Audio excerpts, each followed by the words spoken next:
Shaumi Rasulillah sallallahu alaihi wasallam. Bab tentang puasa yang dilakukan oleh Nabi sallallahu alaihi wasallam.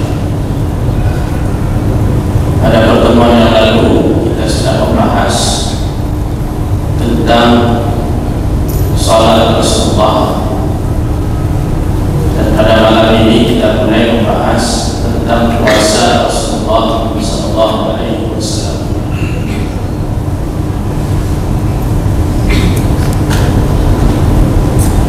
Puasa yang dilakukan oleh Nabi mencakup puasa wajib dan puasa sunnah. Ada puasa yang dilakukan oleh Nabi secara berulang-ulang, rutin setiap pekan. Misalnya puasa Senin dan Kamis, ataupun dilakukan berulang-ulang sesuai dengan bulannya, atau rutin setiap bulan. Misalnya puasa 3 hari setiap bulan. Ada juga puasa yang rutin dilakukan setiap tahun, yaitu puasa Ramadan untuk yang wajibnya. Ini merupakan salah satu rukun Islam, Dia juga puasa tahunan seperti puasa Asyura, puasa Arafah, dan lain sebagainya. Jadi Rasulullah sallallahu alaihi wasallam dikenal sebagai seorang tauladan dalam hal berpuasa, dan puasa ini adalah ibadah orang-orang saleh dari umat-umat sebelum kita, ibadahnya para nabi, kemudian Nabi sallallahu alaihi wasallam dan juga ibadah Rasul, dan mensyariatkan umatnya. Puasa secara bahasa artinya al-imsak wal mana' wa habsun nafs. Puasa secara bahasa artinya menahan diri dari apa saja. Misalnya Sayyidah Maryam mengatakan, atau diabadikan ucapannya oleh Allah dalam surah Maryam, mengatakan, Inni nazartu lirrahmani shawman falan ukalliman yawma insiya. Aku bernazar berpuasa karena Allah, aku tidak akan berbicara dengan suara. Puasa di sini maksudnya puasa jadi berbicara. Nahan diri untuk tidak berbicara disebut juga puasa secara bahasa. Sedangkan secara syariat, secara istilah, al-imsak al-iftirat min turu'il fajri ila ghurubi syams. Menahan diri dari segala yang membatalkan sesuai dengan syarat-syarat dan ketentuan sejak terbit fajar hingga terbenam matahari. Ini selalu saja makna secara istilah, secara terminologi itu lebih spesifik, lebih sedikit dari makna secara bahasa. Hampir dalam semua persoalan, makna bahasa itu lebih luas dari makna istilah. Puasa secara istilah itu sudah lebih spesifik, ada ketentuan-ketentuannya, syarat-syaratnya, rukun-rukunnya, sebagaimana yang dijelaskan dalam Al-Quran maupun dalam hadis-hadis Nabi sallallahu alaihi wasallam. Yang kita bahas dalam bab ini adalah puasa secara istilahi, secara terminologis, dan makna secara bahasa. Sebagaimana kita ketahui bahwasanya pada puasa ini besar sekali fadilah keutamaannya, dan banyak sekali manfaat. Fadilah dan keutamaan puasa langsung disebutkan di dalam Al-Quranul Karim, surah Al-Baqarah ayat 186.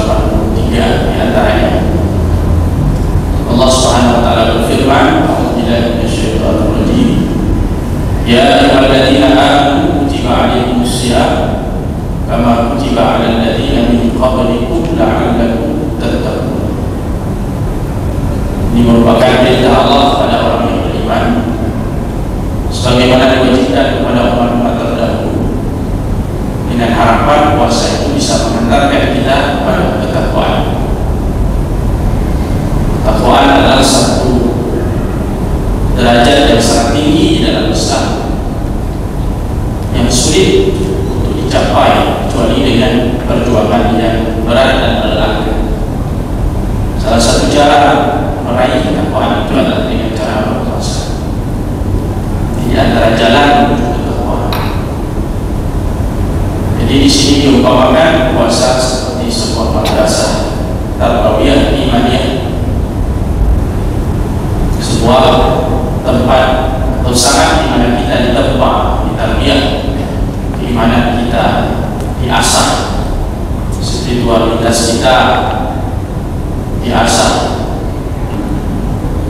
untuk menjadi orang-orang yang beriman dengan makna yang sebenarnya, dengan segala macam pembinaan pada saat kita melakukan ibadah puasa tersebut. Ini banyak sekali manfaatnya, baik secara duniawi maupun ukhrawiyah. Maka Allah SWT mengatakan wa antasumu khairul lakum, bahwa kamu berpuasa itu lebih baik bagi berpuasa itu baik bagi kita.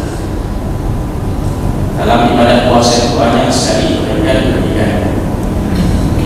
Ketika Al-Quran mengatakan bahwa puasa itu baik, dan apapun yang disyariatkan oleh Allah di dalamnya ada kebaikan dan banyak kebaikan, maka itu terbukti dalam kehidupan bahwa ayat-ayat Quran yang selalu selaras dengan ayat-ayat kaumnya.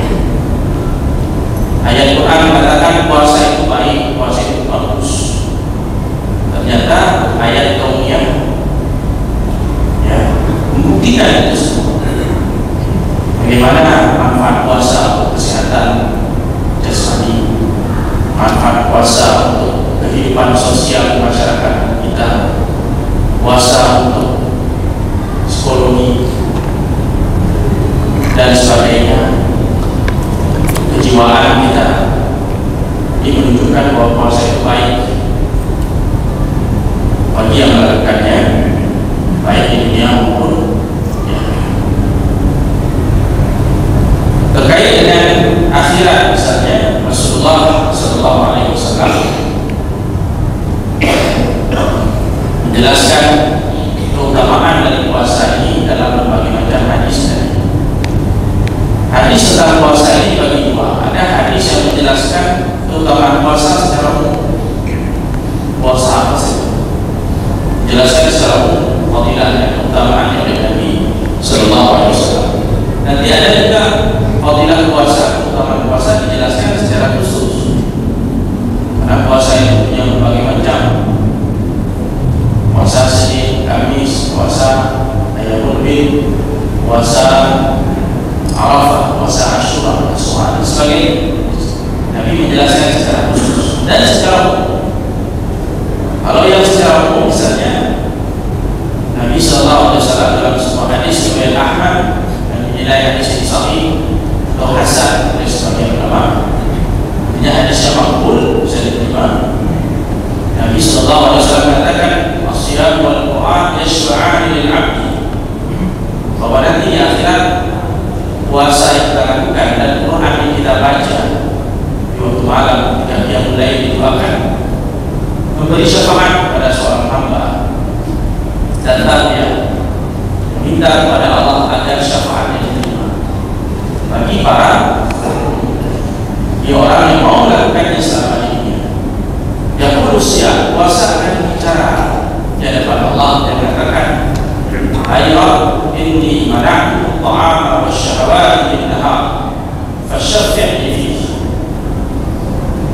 Wahai aku, kata puasa, sesungguhnya aku dulu di dunia menghalangi dia dari makan minum dan menghalangi dia dari melampiaskan syahwatnya hubungan badan di waktu siang. Fasyafi'ni fihi, maka pada hari ini aku mohon engkau menerima syafaat terhadap diri. Puasa bicara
Kemudian para ulama mengatakan puasa itu ada dua macam.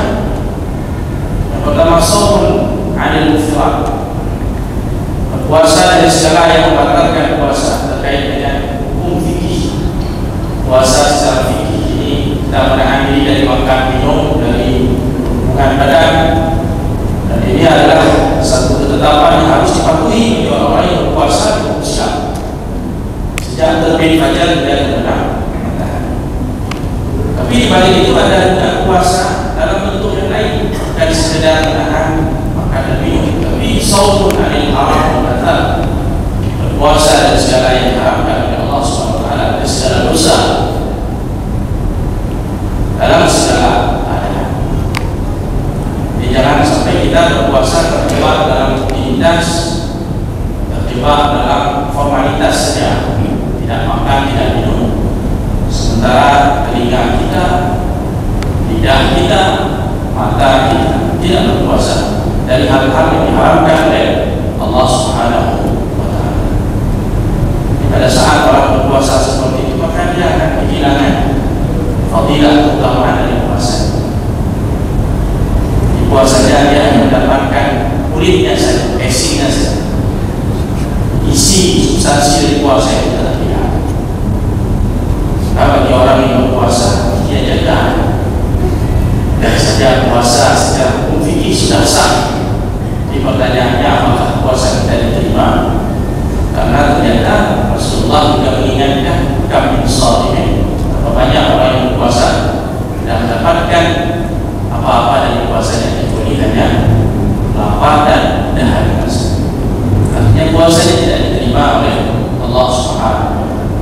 Karena pada saat dia berpuasa dia tidak bisa menjaga lidah, tidak bisa menjaga telinga, bisa menjaga matanya dari yang diharapkan oleh Allah Subhanahu wa Ta'ala.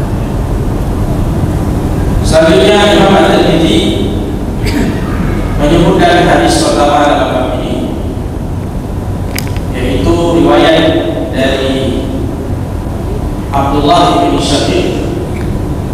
Dia berkata, "Sa'altu Aisyah an siyami Rasulillah sallallahu alaihi wasallam." Aku bertanya kepada Sayyidah Aisyah Ummul Mukminin radhiyallahu anha tentang puasa Rasulullah sallallahu alaihi wasallam. Qalat, beliau berkata, Sayyidah Aisyah berkata, "Kana yasumu hatta naqula qad sham." Jadi Rasulullah itu berpuasa sehingga kami mengatakan dia akan terus berpuasa. Jadi kalau Rasulullah itu berpuasa, seolah-olah tiada hari tanpa dia berpuasa, dia akan terus berpuasa. Wa yuftiru hatta naqula qad afṭar. Dan Rasulullah itu juga melewati hari-hari tanpa berpuasa, sampai-sampai kami mengatakan Nabi akan terus tidak berpuasa. Jadi Rasulullah SAW itu kadang-kadang ketika dia berpuasa, berhari-hari dia berpuasa, sampai-sampai sahabat mengatakan ini nampaknya Rasulullah akan puasa terus-menerus. Tapi ada saat di mana Rasulullah itu tidak berpuasa. Hari ini tidak puasa, besok tidak puasa, lusa tidak puasa, dan seterusnya dia tidak berpuasa, sehingga sahabat mengatakan ini Nabi tidak akan berpuasa. Jadi keadaan Rasulullah seperti itu. Artinya ini disampaikan oleh Sayyidah Aisyah bahwa Rasulullah itu tidak sepanjang tahun berpuasa dan tidak sepanjang tahun berbuka, dia tidak berpuasa.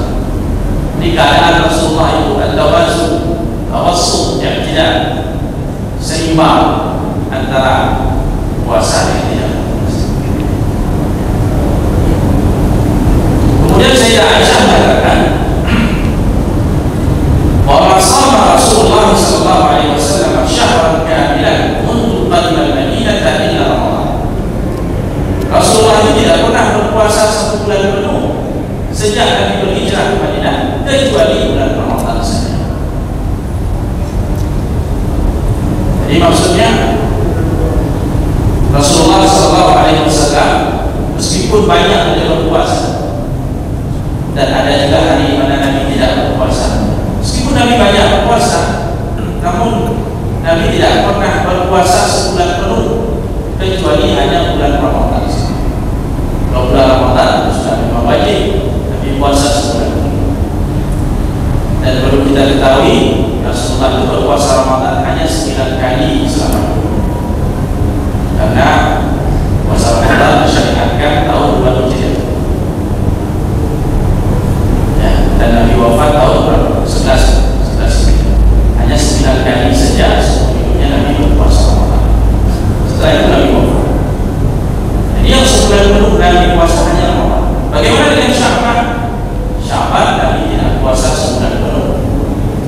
Ini akan kita lihat hadis-hadis riwayat-riwayat tentang Sya'ban. Juga Muharram Nabi tidak puasa sebulan penuh. Jadi tidak ada bulan pada Nabi puasa sebulan penuh kecuali hanya Ramadan saja. Sejak Rasulullah datang ke kota Madinah, hijrah ke kota Madinah. Kenapa disebut Madinah secara khusus di sini? Karena memang periode Madinah, periode setelah hijrah ini adalah periode di mana banyak sekali syariat-syariat Islam ditetapkan di sana. Pada periode Mekah banyak syariat, setelah periode Madinah dan hijrah ke sana mulailah syariat Islam itu satu persatu. Kalau dulu periode Mekah diwajibkan sholat, periode Madinah mulailah diwajibkan puasa Ramadan 2 Hijriah, dan diwajibkan zakat, dan diwajibkan haji dan seterusnya. Jadi ibadah-ibadah dalam agama Islam itu kebanyakan disyariatkan jika Nabi sudah hijrah ke Madinah. Hanya kita lihat ayat-ayat atau surah-surah Madaniyah, surah itu di Madinah, redaksinya itu panjang-panjang karena berisi penjelasan yang lebih rinci daripada ayat-ayat Makkiyah yang lebih fokus pada persoalan akidah dan persoalan-persoalan akhlak. Sedangkan ayat-ayat Madaniyah itu banyak cerita tentang syariat, tentang syariat, tentang hukum mawaris, hukum pernikahan, hukum tata negara, hukum pidana, perdata, itu dijelaskan dalam ayat-ayat Madaniyah. Jadi puasa itu sendiri kalau kita lihat dalam sejarahnya, ini ada satu disiplin ilmu namanya tarikh tasyri'. Bagi teman-teman yang belajar di Fakultas Syariah misalnya, itu ada satu mata kuliah diajarkan di strata 1 atau strata 2. Itu ada tarikh tasyri' tentang sejarah bagaimana munculnya syariat agama Islam. Sejarah bagaimana salat diwajibkan, ada periode-periodenya, ada tahapan-tahapan. Bagaimana sejarah puasa disyariatkan, ada tahapan-tahapannya. Di puasa ketika disyariatkan dulu, ketika Rasulullah hidup, tidak seperti puasa kita sekarang. Jadi ada penyesuaian-penyesuaian, ada proses nasib mansukh di sini. Misalnya dalam konteks puasa ini, pertama sekali diwajibkan itu puasa Asyura. Kalau kita melihat kepada hadis yang ada, itu puasa pertama diwajibkan dalam Islam puasa Asyura. Sebelum Muharram wajib berpuasa. Sejak di Makkah sudah berpuasa. Kemudian fase berikutnya diperintahkan puasa Ramadan. Turun ayat yang mewajibkan puasa Ramadan.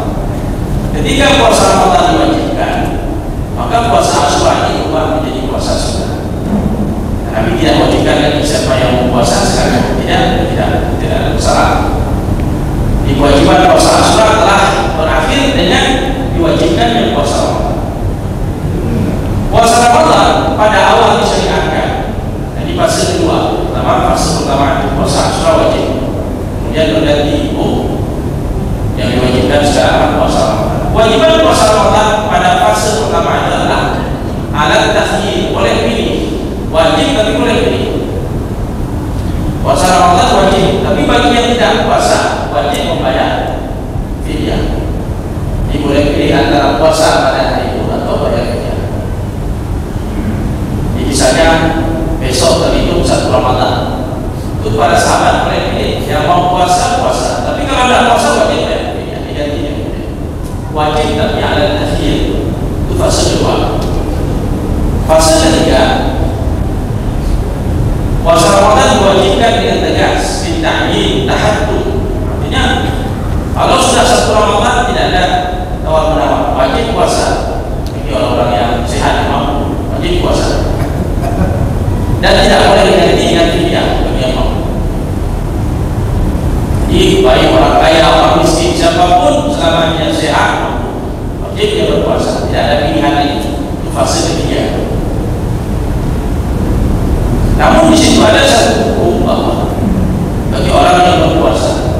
apabila di waktu malam dia tertidur, maka setelah tertidur dia tidak boleh makan minum lagi. Puasanya sudah wajib seperti kita saat ini, tapi ada ketentuan yang memberatkan, di mana seseorang yang berpuasa, misalnya kita puasa seharian bekerja seperti yang dialami oleh salah seorang sahabat Nabi, pulang ke rumahnya ini berbuka, kalau puasa jam 7 misalnya, dia pulang ke rumah jam 6 sampai di rumah, sampai ketika dia sedang menunggu berbuka puasa tertidur dia sampai datang waktu berbuka. Pada masa itu, pada fase tersebut, orang yang seperti itu tidak boleh lagi buka puasa karena tertidur. Jadi dia harus melanjutkan puasanya di waktu malam, tidak boleh makan dan tidak boleh berhubungan suami istri sampai besok sambung lagi puasa 2 hari berturut-turut. Sahabat tadi hari kedua dia seperti itu langsung pingsan hitam, karena dia kerjanya sebagai petani, kerja keras terus pulang ke rumah tidak bisa berbuka karena sudah tertidur. Dia harus melanjutkan puasa sampai besoknya baru boleh berbuka. Pun kalau tidak tidur, kalau tidur lagi sambung lagi melalui itu aturan puasa namanya. Tapi namanya sahabat Nabi ini sampai Allah Ta'ala seberapa apapun syariat, mereka tidak ada membantah, mereka terima. Walaupun di antara mereka ada yang melapor kepada Nabi, tapi itulah konsekuensi dari iman. Dan seorang menyatakan ini beriman, dia harus siap uji dengan ujian berat.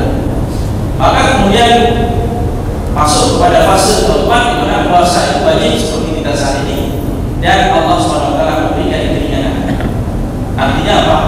Selama kita di waktu malam, sejak terbenam matahari sampai terbit fajar, itu silakan kita boleh makan, boleh minum, baik sebelum tidur ataupun setelah tidur, boleh berhubungan suami istri. Jadi malam ini diberikan kebebasan oleh Allah SWT, dan itu berlaku sampai saat ini, seperti puasa kita saat ini. Jadi puasa kita saat ini adalah puasa yang sudah dihindarkan, yang sudah dimudahkan. Alhamdulillah, kita tidak merasakan seperti dirasakan oleh para sahabat ketika ibadah puasa itu masih berproses dan yang berat supaya sudah bisa. Sama seperti sholat, dulu sholat kita berwudu, sholat itu harus setiap waktu. Sholat maghrib harus wudu lagi, sholat isya wudu lagi. Kalau sekarang kan wudu sholat maghrib bisa bergantung sholat isya, wudu sholat zuhur bisa, wudu sholat asar, sholat maghrib selama belum batal.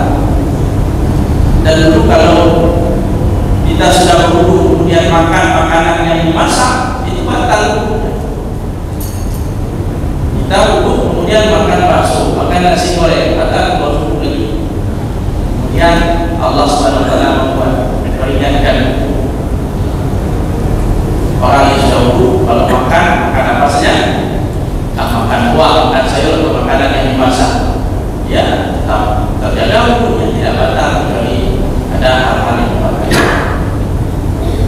Jadi berproses itu, kewajiban sholat, kewajiban puasa, kewajiban dalam syariat dalam agama itu berproses. Dan ini dibahas dalam satu disiplin itu namanya tarikh tasyri', sejarah penetapan hukum Islam atau sejarah hukum Islam.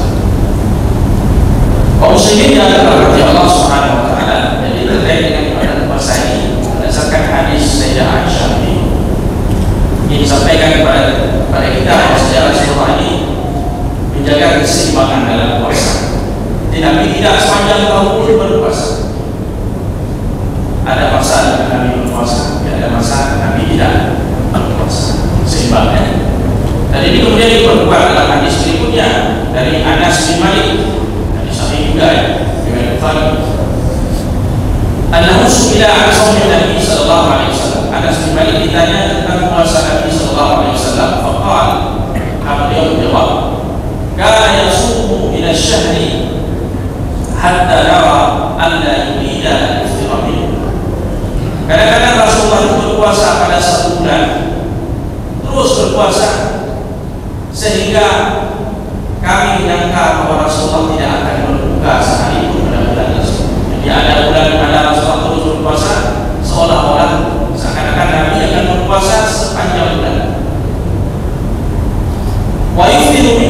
Dan Nabi Shallallahu Alaihi Wasallam berbuka, tidak berpuasa pada bulan-bulan tertentu hatta nara an la yurida an yasuma minhu syai'an, sehingga kami mengira bahwa Rasulullah tidak akan berpuasa pada bulan itu sehari.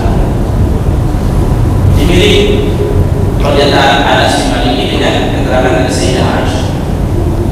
Kalau kita ingin tengok Nabi puasa, kita akan dapat Nabi berpuasa berhari-hari. Ada saat di mana kita ingin tengok Nabi tidak puasa, kita akan temukan Nabi tidak berpuasa berhari-hari. Itulah Nabi Sallallahu Alaihi Wasallam.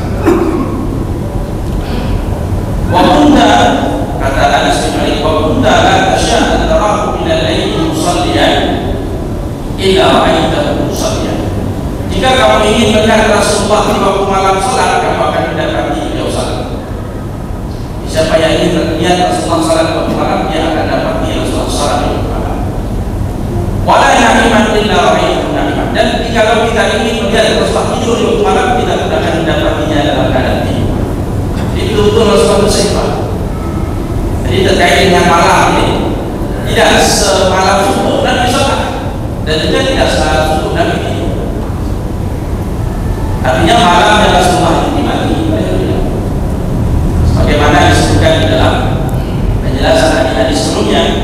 Dan Nabi mengatakan ahabbu shalah ila Allah salat Daud, sebaik-baik salat di sisi Allah dan disukai Allah salat Nabi Daud.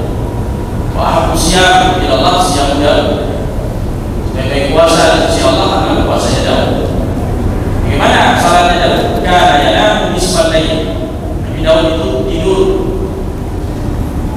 seperempat malam. Wa yaqumu sulusahu, kemudian bangun yang lain sepertiga malam. Wa yanamu sulusahu, dan Nabi tidur lagi seperempat malam. Jadi kalau Rasulullah mengikuti macam Nabi Daud, misalnya Isya jam 8, itu setelah Isya Nabi tidur. Jadi tidurnya itu nisfah, setengah, seperempat. Kira-kira dari jam 8 atau jam setengah 9 Nabi tidur itu Nabi bangun jam setengah 1. Setengah 1 Nabi bangun dan Nabi sholat. Jadi setengah 1 sampai jam 4, dan sepertiga ya Nabi bangun untuk sholat sampai jam 4 pagi. Setelah itu tidur lagi seperempat, jam 4 sampai jam 5 sampai istirahat. Setelah semalaman dia sholat, dia Nabi. Dan sebaik-baik puasa adalah puasa Nabi Daud. Wa yasum yawman wa yuftir yawman. Dia untuk puasa sehari dan berbuka sehari. Kalau dalam sebulan itu ada 20 hari, 12 hari dia puasa, 12 hari dan tidak berpuasa. Itu kurang seperti itu. Jadi Nabi Sallallahu Alaihi Wasallam melakukan hal yang demikian, mengajarkan kepada kita tentang keseimbangan di dalam ibadah. Jangan memaksa-maksakan diri, karena kita juga berkewajiban memberikan hak terhadap badan kita, mata kita, badan kita yang membutuhkan istirahat, tidak digunakan selalu beribadah dalam artian ibadah seperti puasa dan porsir, tapi diberikan haknya untuk istirahat. Ya Rasulullah mencontohkan itu dalam Al-Quran, mengajarkan umat atau menghindarkan diri dari urusan beribadah. Di ibadah terus-menerus seperti tidak ada istirahatnya, tidak ada jenayah, tidak ada liburnya, karena sudah ibadah wajib memang sangat terbatas ini sekali pada sunnah. Maka cenderung seseorang itu akan bosan, dan ketika sudah bosan putuskan jalan. Karena kondisi kita tidak selamanya sehat, tidak selamanya fit, tidak selamanya. Ada saat-saat di mana kita butuh istirahat, butuh refreshing dan sebagainya. Ya, jadi dalam Islam diajarkan keseimbangan supaya kita istiqamah dalam ibadah terus beribadah. Jadi diajarkan seperti ini oleh Nabi Sallallahu Alaihi Wasallam. Juga supaya tidak ada hak orang lain yang kita langgar. Misalnya jika seseorang semalam subuh dia sholat, bagaimana dengan hak istrinya yang harus mendapatkan perhatian dari dia sebagai suami?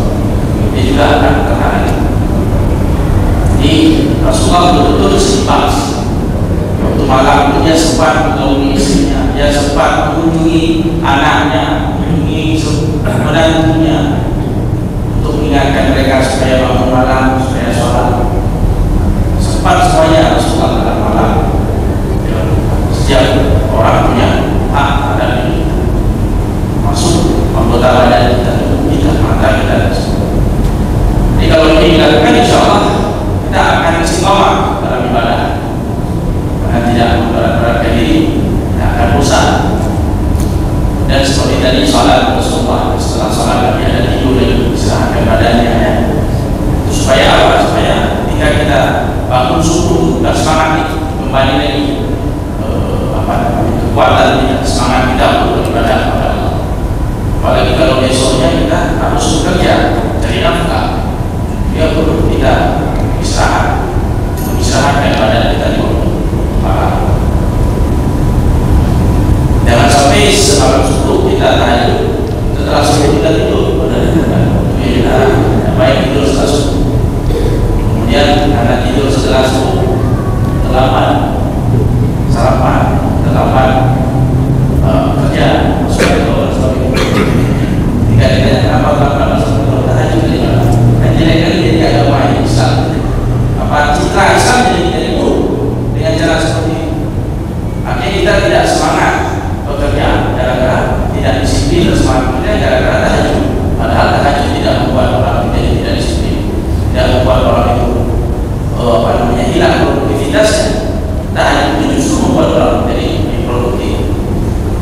Jadi jangan sampai kita membuat rusak citra Islam di mata orang-orang Muslim. Mereka akan menilai orang Islam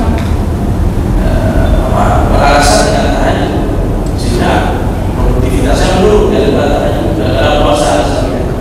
Padahal tidak demikian. Justru ibadah membuat seseorang semakin disiplin, semakin produktif, dan semakin berprestasi. Caranya itu tadi seperti yang diajarkan oleh Nabi Sallallahu Alaihi Wasallam. Karena porsi ada bagian-bagiannya yang harus dipilih, ada porsi-porsi, sehingga kehidupan kita betul-betul seimbang. Demikian kaum muslimin yang dirahmati Allah Subhanahu wa taala, keterangan dari Anas bin Malik tentang salat dan ibadah puasa. Sehingga kita akan melihat Rasulullah dalam keadaan berpuasa, dan kita bisa melihat Nabi dalam keadaan tidak berpuasa. Demikian